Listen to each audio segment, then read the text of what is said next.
Eso Oye, es. muchísimas gracias. Lo primero, agradeceros la invitación.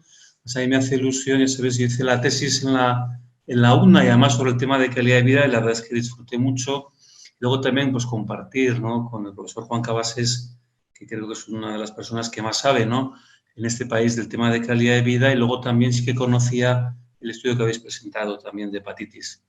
Bueno, ahora es un poco de calidad de vida en oncología y luego hablaros de la investigación que tenemos en el complejo hospitalario sobre el tema de calidad de vida en oncología. ¿eh? Sí que los términos PROM y PRM, que son M's de medida, y PRO es quién valora. Entonces, puede ser el paciente quien valore, que es donde entraría la calidad de vida. Entonces, hace años en la oncología se entendía que era el médico el que valoraba la calidad de vida y que la visión del paciente esto no tenía utilidad. Sin embargo, ahora claramente desde hace años se entiende que hay que medir calidad de vida. Y lo mismo también PRM es valoración de la experiencia valorada por el paciente. Por ejemplo, cuando nosotros estamos viendo satisfacción con los cuidados. Este concepto de calidad de vida en oncología, claro, no puedo decir, bueno, esto es tener un coche o tener, se refiere a cómo la persona tiene la salud afectada por la enfermedad de cáncer y por el tratamiento oncológico. Esta es la definición que da Neil Aronson, que es una de las personas que más ha trabajado a nivel mundial en el tema de evaluación de calidad de vida. ¿Qué consenso hay sobre estas características? Uno, que es subjetivo y tiene que ser el propio paciente quien valore su calidad de vida. Muchas veces te puedes encontrar una persona con una enfermedad avanzada que te está dando una puntuación elevada de calidad de vida, más elevada de lo que esperabas, y es debido a que, por ejemplo, ha habido una igualdad entre lo que él espera encontrarse y cómo se está encontrando. Segundo, multidimensionalidad, es decir, inicialmente se entendía que era valorar aspectos físicos, ahora se ve que tiene que ser aspectos físicos generales y específicos, como emocionales, como sociales, etcétera. Que esta visión puede cambiar con el tiempo, por eso conviene meterla de manera repetida y con preguntas pues, que vayan más o menos hacia una semana, es decir, puede haber una mejora del dolor o un empeoramiento o la aparición de efectos secundarios de la quimioterapia y ello producir cambios en la valoración de la calidad de vida. Y que sobre todo esté relacionada con el estado de salud. En oncología se entiende que es clave la calidad de vida, es decir, se entiende que el efecto que tiene la enfermedad y el tratamiento en la calidad de vida es tan importante como variables como la supervivencia que puede producir el tratamiento, la respuesta al tratamiento, sea parcial o completa, y otras. Desde hace años ha habido un avance importante y ahora en esta época está habiendo un avance importante en los tratamientos oncológicos, lo cual es una muy buena noticia, de tal manera que se puede entender más el cáncer como una enfermedad crónica, frente a hace años que era más una enfermedad más aguda en el sentido de que o había una buena evolución o una mala evolución. Por lo tanto, ahora tiene mucho más peso en la calidad de vida del paciente. Tiene esto, decíamos, importancia en grupos de enfermedad avanzada, donde igual hay dos tratamientos cuya diferencia puede ser en aspectos específicos de calidad de vida. Entonces, a destacar que en una área médica hay una demanda clara de evaluar calidad de vida. Hablamos también de la ISO-QOL, que es la Sociedad Internacional de Calidad de Vida, que está centrada en el estudio de calidad de vida mediante cuestionarios PRO, o sea, valorados por el paciente, muy activa. Las reuniones son anuales, hay muchísima metodología de evaluación y de mejora de la calidad de vida. Y entonces, ¿qué aplicación tiene la evaluación de calidad de vida dentro del campo de la oncología? En ensayos clínicos, en la mayoría de ellos hay una evaluación de calidad de vida. Desde hace muchos años hay países donde es obligatorio que todo fármaco o todo protocolo de tratamiento incluya una valoración de calidad de vida del paciente, en el sentido de que se apliquen esas escalas tipo PRO, o sea, valoración del paciente de distintas áreas. Por ejemplo, si queremos comparar dos tratamientos o dos protocolos para el cáncer de pulmón que incluyeran, por ejemplo, un tipo de quimioterapia más o menos agresiva. En el cáncer colorectal se entiende, en el grupo de enfermedad avanzada, que hay un consenso internacional que es un criterio clave de evaluación. Es decir, yo creo que ahora prácticamente todos los protocolos incluyen valoración de calidad de vida. También, por ejemplo, a la hora de estudiar un modelo de atención, es decir, ¿dónde es mejor dar los cuidados paliativos o en qué áreas concretas de la calidad de vida hay mejora o hay empeoramiento? Si la persona o para qué pacientes es mejor ser atendido en casa con cuidados paliativos, ser atendido en un hospital general o ir a una unidad concreta de unidades de paliativos. ¿Qué perfiles, en qué áreas hay, por ejemplo, mejoras? Por ejemplo, hasta qué punto hay mejor comunicación con la familia, hay mejor estado emocional, etcétera. También en estudios poblacionales, es decir, hay, por ejemplo, cada vez hay una población más amplia, gracias a Dios, de supervivientes de cáncer. Entonces, existen estudios poblacionales donde se valora cómo es, por ejemplo, la situación de los pacientes supervivientes de cáncer de mama de un área. Por ejemplo, en Cataluña lo están haciendo, aquí lo estamos haciendo con grupos concretos. Bueno. Y luego una clave importante donde está yendo cada vez más es en la práctica clínica diaria. Es decir, permiten el conocimiento de la visión del paciente de su situación.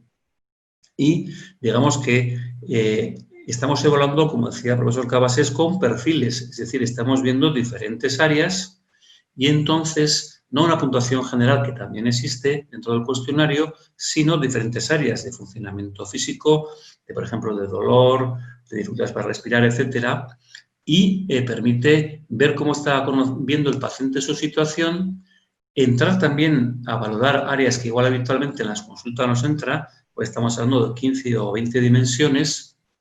También a la hora de tomar la decisión de un tratamiento u otro para un paciente, pues también permite en el sentido de conocer cómo está viendo la persona su propia calidad de vida y dice, no, mira, yo me encuentro bien, me encuentro limitado, o también permite decirle a un grupo de pacientes, mira, este tratamiento tiene este efecto en la calidad de vida en concreto, en estas áreas mejora, en esta se mantiene, frente al otro que tiene este efecto en la calidad de vida y luego la supervivencia de uno de otro está ahí. Es un dato más a la hora de que el paciente decida si quiere un tratamiento que sea más agresivo o menos agresivo o quiere, en comparación a que, por ejemplo, le prolongue más la vida.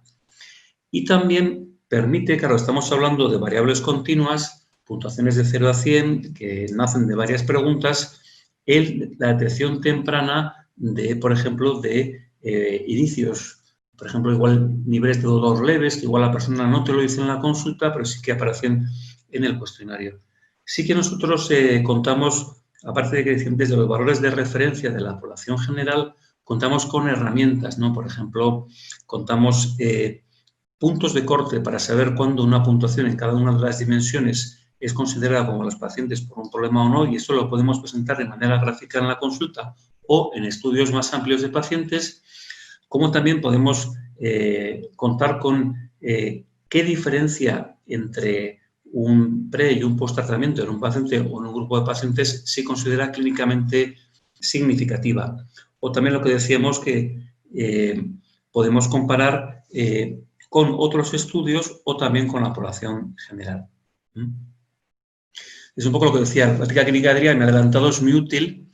El paciente puede valorar, por ejemplo, de manera delante de un ordenador su calidad de vida y luego los resultados, verlos o comentarlos en la propia consulta. Este es el grupo de calidad de vida de la ORTC, es el organismo más importante que hay en Europa para el tema de investigación en cáncer. Y entonces cuenta, la sede está en Bruselas, hay como unos 350 centros de todo el mundo que participan en él y dentro de él está organizado por áreas. Dentro de unas áreas están todos los grupos clínicos, por ejemplo, de cáncer de mama, radioterapia, y uno de ellos es el grupo de calidad de vida. Este es el Data Center que está en Bruselas. Yo creo que es como bastante, el ambiente es bastante agradable, es decir, que espero que es un grupo de investigadores, pero que lo que buscan es motivar bastante que la gente avance. Dentro de este grupo de calidad de vida está, decíamos, formado por investigadores de todo el mundo, que hay oncólogos, estadísticos, psicólogos clínicos, etcétera, cirujanos y también hay sociólogos de la medicina, por ejemplo. ¿Qué es lo que hace? Pues orienta a otros grupos de la ORTC o de fuera sobre cómo medir calidad de vida en ensayos clínicos o en estudios clínicos, crea instrumentos de medida de calidad de vida y crea metodología de cómo crear instrumentos y de cómo evaluar la calidad de vida. Esto, por ejemplo, es una de las reuniones que tuvimos nosotros en Oslo, y esto es encima de la ópera, el Palacio de la Ópera, que está junto al puerto. El grupo ahora somos como 200 y pico, hace poco tuvimos reunión virtual, pero bueno, la cosa parece que funcionó, ya digo, de todo el mundo. El grupo está organizado por distintos proyectos, sea, por ejemplo, para estudiar un cuestionario o sea para estudiar algún área. El sistema de medida de la ORTC cuenta con un cuestionario general, que es el QLQC30, que es el instrumento de medida más usado para cualquier enfermedad a nivel mundial. Cuenta con una versión de 15 preguntas para cuidados paliativos y entonces lo que recoge es un perfil de áreas comunes a diferentes tumores y tratamientos. El funcionamiento sería físico, de rol, relaciones sociales, estado emocional, o preguntas de síntomas más comunes como dolor, náuseas, vómitos, fatiga y otros. Esta es una de las dos. Cuesta pasarlo menos de 10 minutos. Y se complementa con módulos específicos, por ejemplo, para diferentes tumores de mama, de pulmón, colorectal. Sí que es importante que estos módulos se van actualizando en la medida que hay nuevos tratamientos, por ejemplo, con el caso de la hormonoterapia o, por ejemplo, con las terapias dirigidas, se van actualizando los cuestionarios.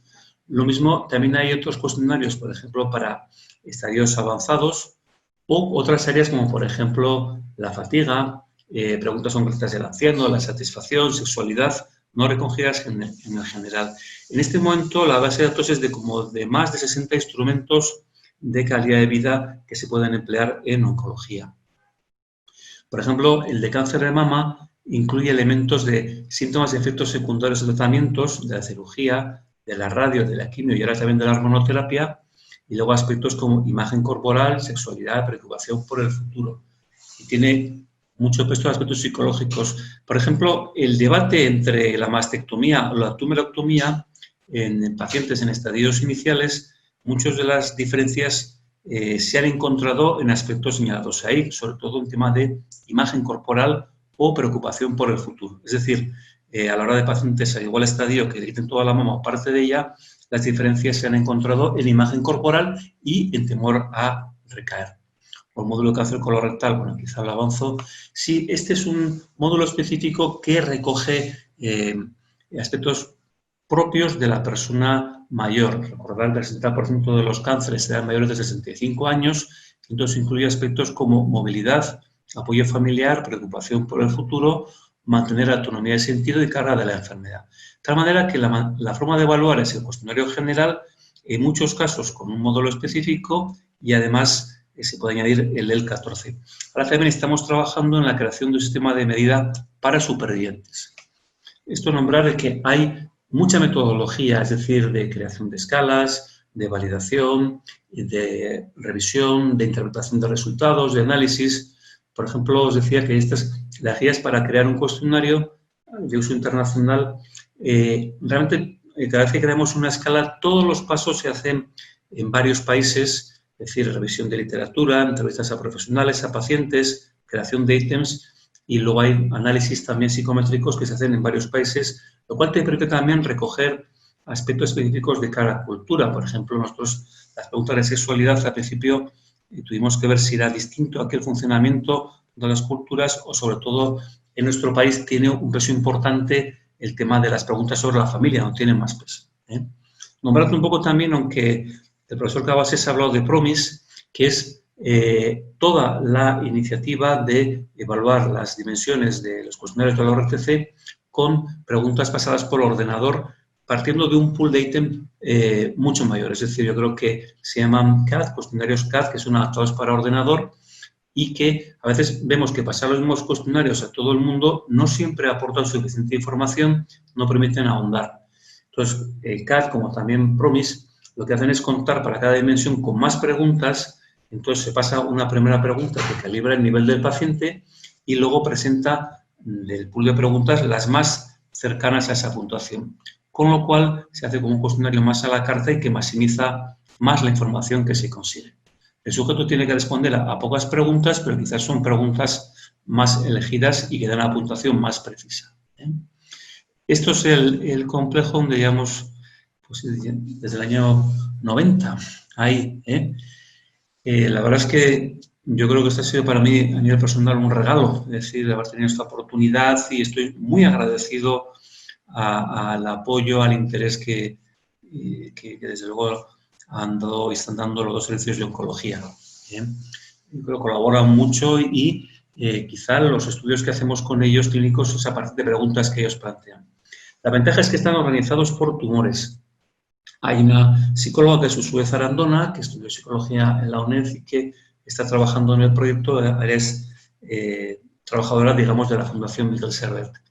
Entonces, nosotros lo que hacemos es, inicialmente empezamos cogiendo grupos de tumores, por ejemplo, toda la mama, ¿no? Y al poco tiempo dimos cuenta de que había que concretar mucho más hacia preguntas que podían ser interesantes para la oncología. Entonces, nosotros tenemos reuniones con los oncólogos que están organizados por tumores, por ejemplo, los de mama, los de pulmón, y vemos preguntas que ellos puedan plantear y, por otro lado, también nos permite a la vez comentarles si estamos encontrando algún paciente que en las escalas estamos teniendo alguna dificultad. Hacemos con una creación y variación de escalas y luego estudiar en protocolos de tratamiento. Entonces, hemos participado en diferentes fases de creación y variación de cuestionarios, un número amplio. Mama, satisfacción, cáncer colorectal, gestos espirituales, pacientes mayores, fatiga. También, por ejemplo, estamos mirando cáncer hereditario o estamos mirando consejo genético. Nos ha permitido validar para nuestro país instrumento, nos ha permitido ver cómo es el funcionamiento psicométrico, tener valores de referencia. Y luego un poco lo que decíamos, hemos tenido la oportunidad de coordinar dos estudios de la ORTC.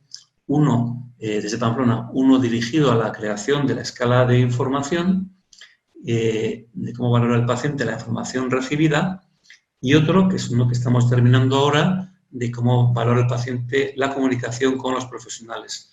Es un estudio en el que hay 16 centros de 14 países. Lo bueno que tiene es que estamos teniendo centros de Europa, pero también de Japón, de la India y de Jordania. Nos permite también estar estudiando diferencias culturales, o sea, necesidades y diferencias culturales en comunicación. Va a ser siendo bastante interesantes los dos estudios, ¿no? Y luego, entonces, cuando planteamos un estudio de medición de calidad de vida, una de las cosas que tiene el grado de psicología, y yo creo que y también la especialidad, es que se nos incide mucho en metodología de medir, con lo cual yo creo que a la hora de manejarnos en un diseño, sea un ensayo clínico o un estudio clínico, yo creo que la psicología clínica en esto tenemos un bagaje bastante importante, ¿no?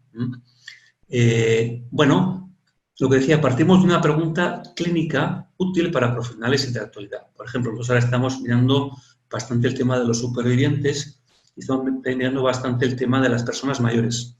Es decir, supervivientes, entendiendo o bien gente que está viviendo con una enfermedad activa, crónica, durante más de 5 años, por ejemplo, un cáncer metastático, o gente, por ejemplo, que lleva 5 años libre de enfermedad, o en el caso del cáncer de mama, 10 años y en algunos casos 20, ¿no? ¿Qué necesidades tiene? ¿Qué limitaciones? ¿Qué secuelas han quedado a largo plazo, ¿no?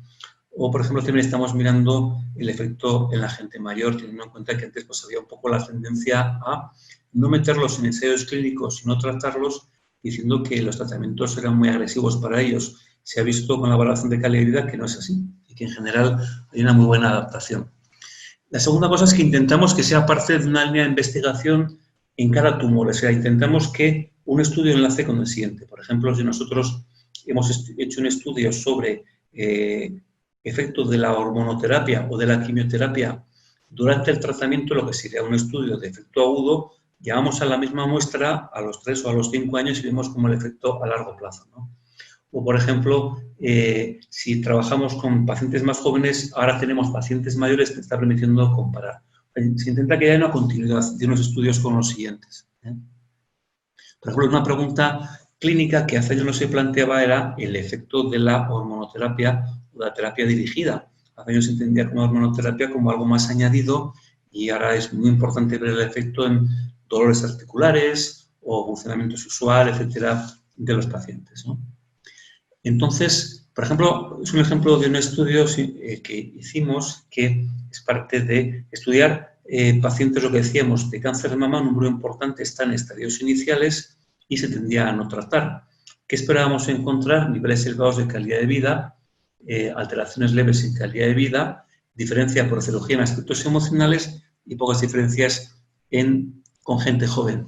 ¿Qué es lo que hacemos? Buscar con los oncólogos qué puntos de medición responden mejor a su pregunta clínica. Los cuestionarios son perfiles que preguntan por la última semana.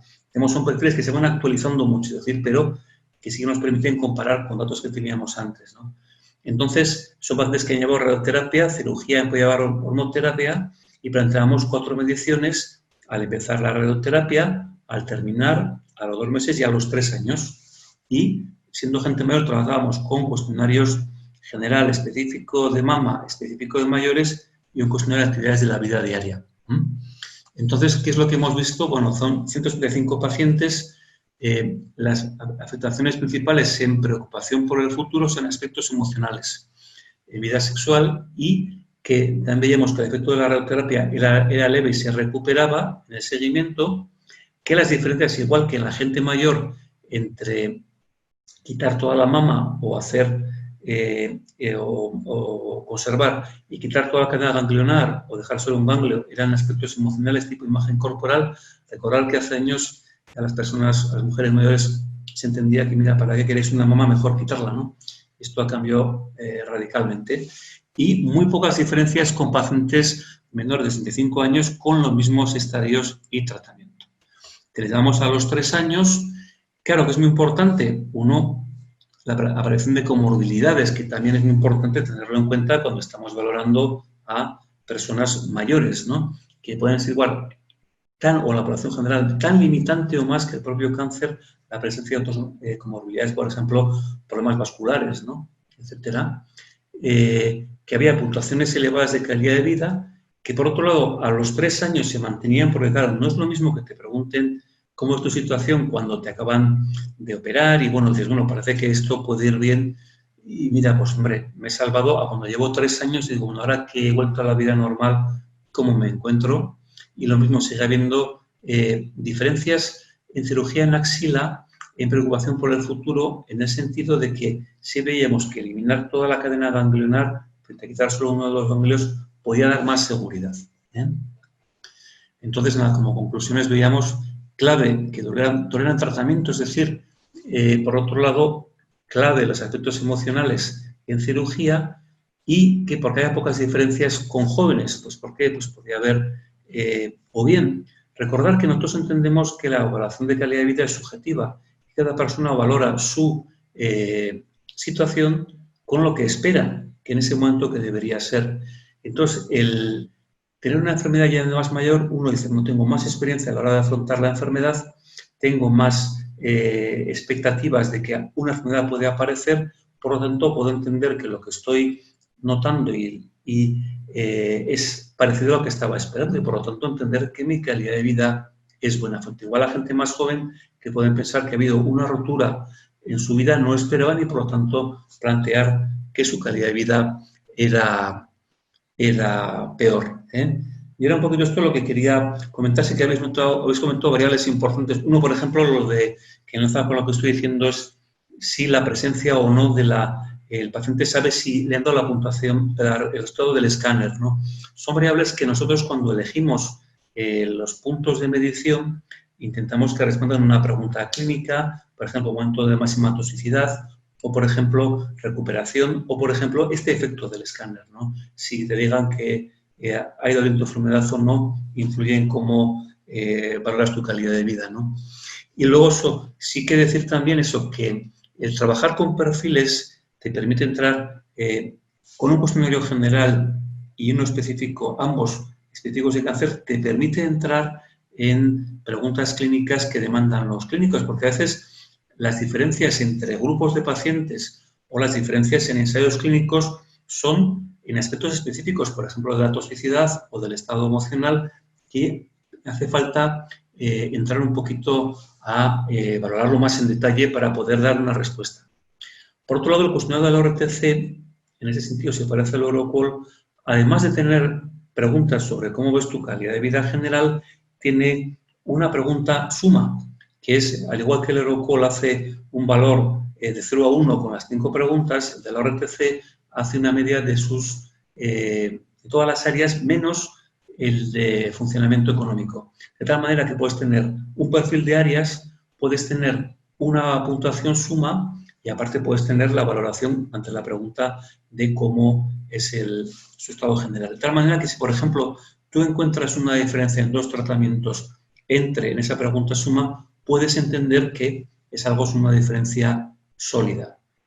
Y esto sería, y un poco lo que has nombrado, sí que estamos trabajando en la creación de una escala de calidad de vida para COVID, sí que con la metodología de la ORTC, es la gente de la ORTC, pero es un cuestionario específico de COVID y en este momento lo podemos contar luego, pero incluye áreas de síntomas específicos, aspectos emocionales y sociales específicos y preguntas generales de calidad de vida.